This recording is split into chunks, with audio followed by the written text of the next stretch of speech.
जगह की बात होती है। हरिद्वार, ऋषिकेश, बद्री धाम, केदार धाम, यमुनोत्री, गंगोत्री धाम, रामेश्वर धाम, द्वारिकापुरी धाम, ये जो धाम है पूरी पुण्य क्षेत्र के गिनती में ये पुण्य क्षेत्र है। पुण्य क्षेत्र कृतम पुण्यम, शास्त्र कहता है कि पुण्य क्षेत्र में थोड़ा भी आप पुण्य करेंगे तो बहुत गुना होकर मिलता है। धरती का प्रभाव है, धरती पर कसाई कत्ल खाना भी है, वहां पर कोई बैठकर ध्यान करे तो बहुत मुश्किल बात है। तो कुछ पुण्य क्षेत्र है, इसीलिए ये जो परंपरा चली हुई है कि हरिद्वार में दान करेंगे, बद्री धाम में दान करेंगे, 1 गुना करने से 1000 गुना मिलता है। या जैसे यहाँ सत्संग हो रहा है तो ये भी तीर्थ क्षेत्र हो गया। तीर्थ का मतलब है कि तार्यते अनेन इति तीर्थः, जो हम आपको तार दे उसे तीर्थ कहा जाता है। तो सज्जनों, कुछ भूमि ऐसी है भारत भूमि में जहां संत लोगों ने बड़ी तपस्या की है, इसीलिए वो भूमि संतों के तप से बहुत पुण्य के लिए उर्वरा हो चुकी है। गंगोत्री से, गोमुख से, गंगोत्री से गंगा निकलकर गंगा सागर तक चली जाती है, मां गंगा।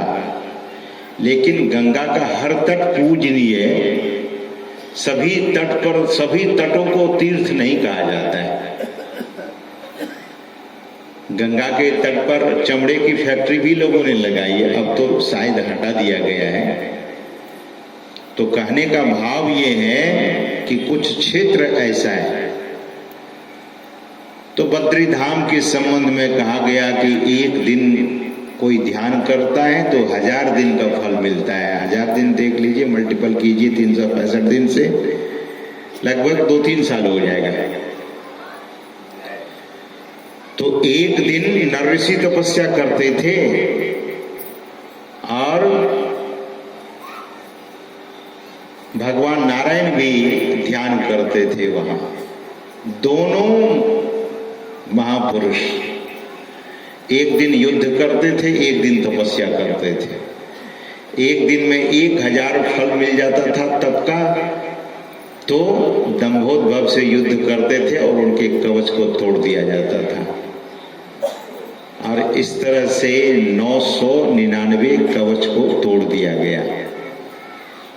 एक कवच जब दंभोद्भव के शरीर पर रह गया तो दंभोद्भव ने देखा कि मैं अब मारा जाऊंगा, तो भाग कर सूर्य भगवान में छिप गया। भगवान नारायण ने कहा उसे दे दो, तो सूर्य भगवान ने कहा कि शरण ले लिया है, इसीलिए प्रभु मुझे माफ कीजिए। वही दंभोद्भव कर्ण के रूप में आया। कैसे? जब दुर्वासा ऋषि राजा कुंती भोज के यहाँ पधारे थे तो राजकुमारी कुंती माता ने दुर्वासा ऋषि की बड़ी सेवा की थी। तो दुर्वासा ऋषि चलने जब लगे तो कहा कि बेटी कुछ वर मांग लो। तो कुंती ने कहा कि हे ऋषिवर, मैं तो राजकन्या हूं, मुझे किसी चीज की कमी नहीं है और मैंने सेवा किया है हृदय से। आप सेवा के बदले कुछ देना चाहते हैं तो मैं सेवा का विनिमय नहीं करना चाहती हूँ, यानी सेवा को बेचना नहीं चाहती हूँ, तो मुझे कोई वरदान नहीं चाहिए। दुर्वासा ऋषि ने कहा कि लो, एक मंत्र मैं दे देता हूँ, कालांतर में यह मंत्र तुम्हें बहुत काम देगा। जिस देवता को बुलाओगे वो देवता तुम्हारे पास आ जाएंगे। सज्जनों, माता कुंती को वह मंत्र बता दिया गया और दुर्वासा ऋषि चले गए। ऋषि तो अंतर्यामी होते हैं, उनको पता था कि इनके पति को शाप लगेगा और बाद में देवता लोगों को ही बुलाकर पुत्र की प्राप्ति इसे करनी होगी। तो जब उसे मंत्र मिला राजकन्या माता कुंती को, तो कौतूहल बस सूर्य भगवान को बुला देती है और भगवान सूर्य उनके सामने आ गए। भगवान सूर्य ने पूछा कि किस लिए बुलाई है? तो माता कुंती ने कहा कि ऋषि ने मंत्र दिया, मैं परीक्षा के लिए आपको बुला ले कि मंत्र में ताकत है या नहीं है। मंत्र में बहुत ताकत होती है। यह जो मंत्र हम सबों को गुरु मंत्र मिला है, ये कोई साधारण नहीं है। पुकारने की बात है, श्रद्धा की बात है कि कौन किस भाव से पुकारता है। ऐसे तो मंत्र लोग जल्दी जपते नहीं हैं, क्योंकि मन हमेशा ठगता है, साधक को ठग लेता है, बैठता है ध्यान में, और मानस जप करना कोई साधारण बात है। वाचिक जप है, उपांशु है, और बाद में मानस है। मानस जप साधारण नहीं है। तो मंत्र में बहुत शक्ति है, और specially the Guru Mantra is so powerful. तो सज्जनों,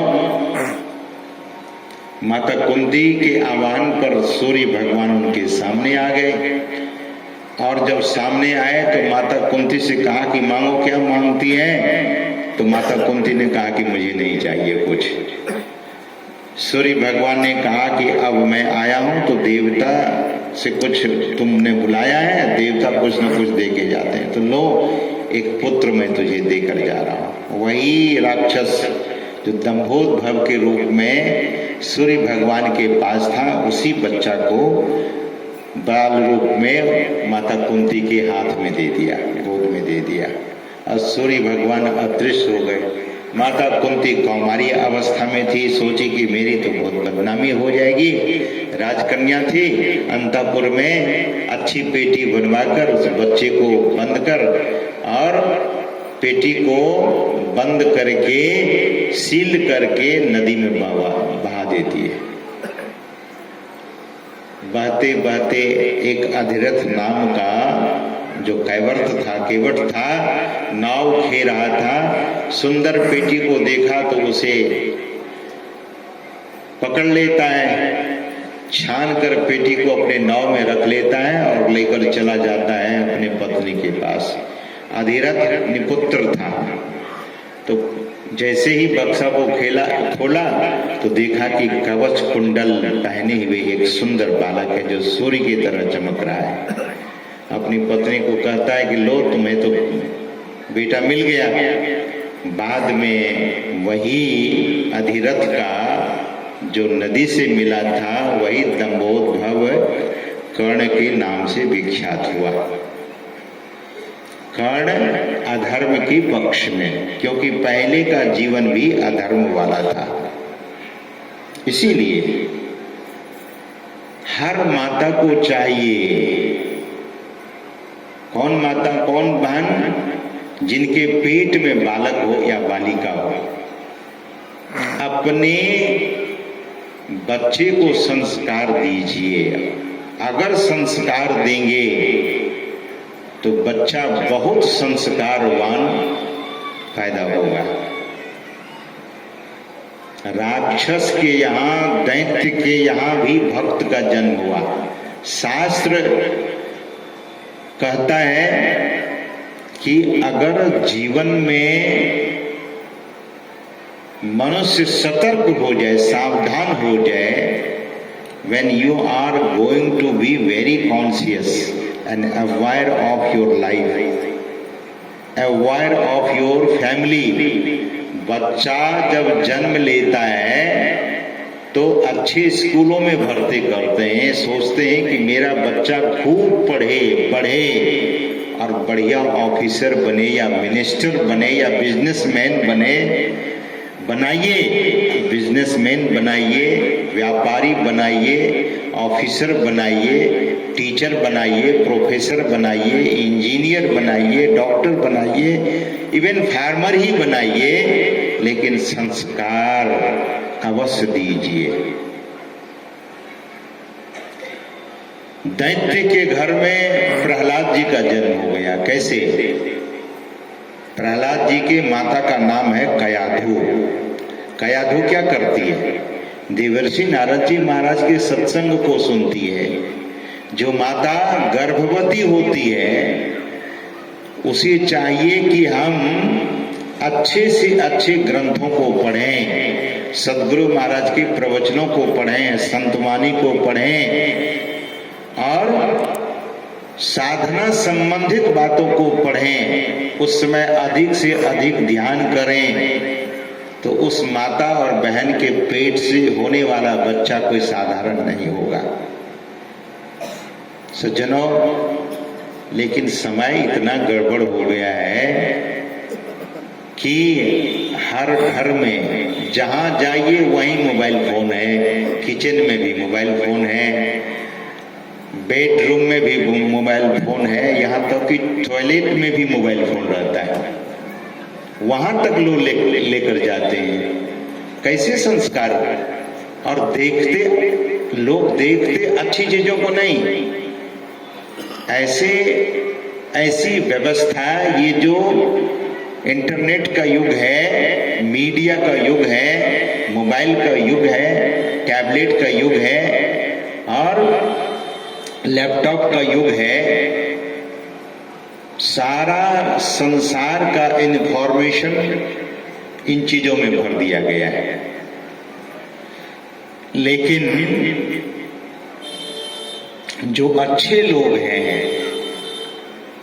क्या करते हैं? जो समझदार लोग हैं, कांटों से भरे गुलाब के पेड़ से गुलाब का फूल तोड़ लेते हैं, कांटा को नहीं तोड़ते हैं।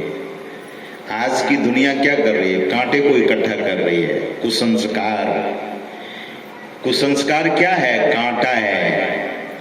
वो कांटा चुभता है और मनुष्य दुखी होता है। कुसंस्कार, जीवन को सुसंस्कारित करें। दूसरी बात, जिस महापुरुष के पावन विग्रह को हम आप यहाँ से सुशोभित किए हैं, उनका विशुद्ध अध्यात्म ज्ञान क्या कहता है? सद्गुरु महाराज का एक ही सूत्र है। सद्गुरु महाराज कहते हैं, सत्संग नित और ध्यान नित रहिए करत संलग्न हो, व्यभिचार चोरी नशा हिंसा झूठ तजना चाहिए। सद्गुरु महाराज का यह उपदेश का मुख्य सूत्र है। और इस सूत्र को जो अच्छी तरह से श्रद्धा से पकड़ लेता है, नहीं मुझे प्रार्थना करनी है, मुझे ध्यान करना है और सदाचार का पालन करना है। जो सदाचारी है वो देवतुल्य है, और जो कदाचारी है, जो कुविचारी है, जो झूठ में ही अपने जीवन के भाग्य को देखता है, सौभाग्य को देखता है, तो ऐसे लोग कभी सुख का मुंह नहीं देख सकता। तो सज्जनों, सत्संग नित और ध्यान नित रहिए करत संलग्न हो। सद्गुरु महाराज कहते हैं कि सत्संग नित और ध्यान नित। वैसे तो हम आप पढ़ते हैं, पाठ करते हैं, लेकिन ध्यान दीजिए, सद्गुरु महाराज एक जगह पर कहते हैं कि नित सत्संगति करो बनाई। सत्संगति नित और कहते हैं करो बनाई। अंतर बाहर द्वय विधि भाई, अंतर में भी और बाहर में भी। धर्म कथा बाहर सत्संगा, ये तो साल में एक बार यह कार्यक्रम होता है, और भी कार्यक्रम होता होगा, मुझे जानकारी नहीं है। लेकिन साल में जो ये सप्ताह ध्यान होता है, ज्ञान यानी सत्संग होता है, तो इसीलिए कि हमारे जीवन में सत्संग नित्य हो जाए, धर्म कथा नित्य हो। धर्म कथा का मतलब, कथा का मतलब वही है जो आपकी व्यथा को दूर कर दे। केन प्रकारेण कथा येन प्रकारेण यथा, तब कह सकते हैं कथा। मतलब वह कथा, वह धर्म चर्चा जो हम आपको धर्म से जोड़ दे, जीवन से अधर्म को बाहर कर दे।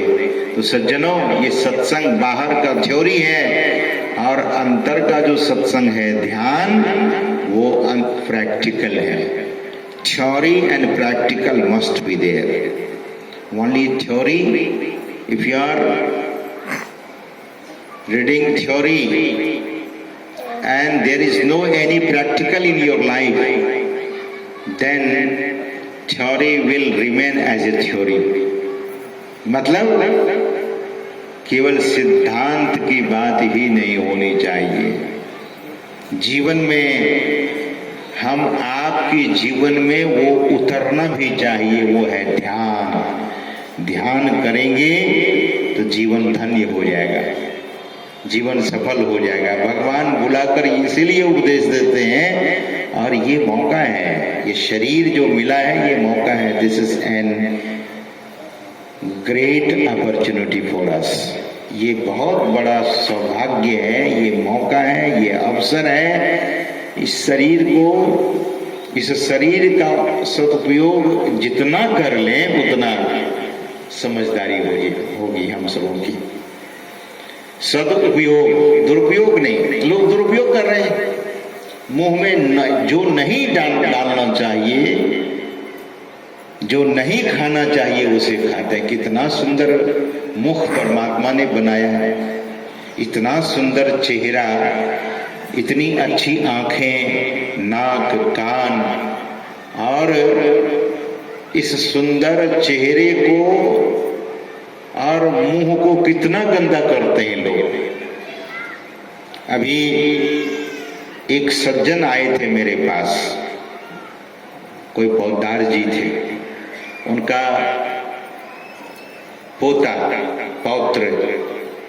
पोता दिल्ली में पढ़ने में बहुत ब्रिलियंट। वो बच्चा इतना ब्रिलियंट कि क्लास में कभी सेकंड नहीं आया, और पढ़ते दिल्ली, यहाँ से पढ़ते पढ़ते चले गए दिल्ली, और दिल्ली में कुसंगति हो गई। और कुसंगति हो गई तो एक स्मैक नाम का नशा होता है। आज बच्चे उसके बड़े शिकार होते चले जा रहे हैं। उस बच्चा को लेकर वे सज्जन आए थे, और बच्चा को मैंने पूछा कि क्या तकलीफ है तुम्हें, तो उसने कहा कि महाराज जी, जब मैं नहीं पीता हूं तो मेरे शरीर में इतना भयानक दर्द होता है, पूरे शरीर में ऐंठन होती है, शरीर लगता अकड़ गया है। और सज्जनों, ऐसा ये गलत आदत लगने से अब वह बच्चा कहता है, या तो ये किसी तरह से छूटे न तो मैं मृत्यु को गले लगा लूंगा। और बहुत युवक, बहुत युवान भाई इस चीज के शिकार हो रहे हैं। तो संगति बचपन से ही संस्कार दीजिए। कभी कभी लोग बोलते हैं इकलौता पुत्र है, ज्यादा डांटो नहीं, डिसिप्लिन में रखिए बच्चे को, संस्कार दीजिए। क्योंकि समाज में अब जो पीढ़ी आ रही है वह बड़ा दूसरी दिशा की ओर जा रही है, वो पीढ़ियां, युवान पीढ़ी। इसीलिए सत्संग की जरूरत है। सदगुरु महाराज कहते हैं कि सत्संग नित्य और ध्यान नित्य सत्संग करेंगे, सत्शास्त्रों की बातों को, संतों की बातों को पढ़ेंगे तो निश्चित रूप से जीवन में परिवर्तन होगा, जीवन संस्कारित होगा, और यही हम सबों को चाहिए। तो समयानुसार मैं अपनी वाणी को यहीं पर विराम देना चाहूंगा। बोलिए प्रेम से श्री सद्गुरु महाराज की जय।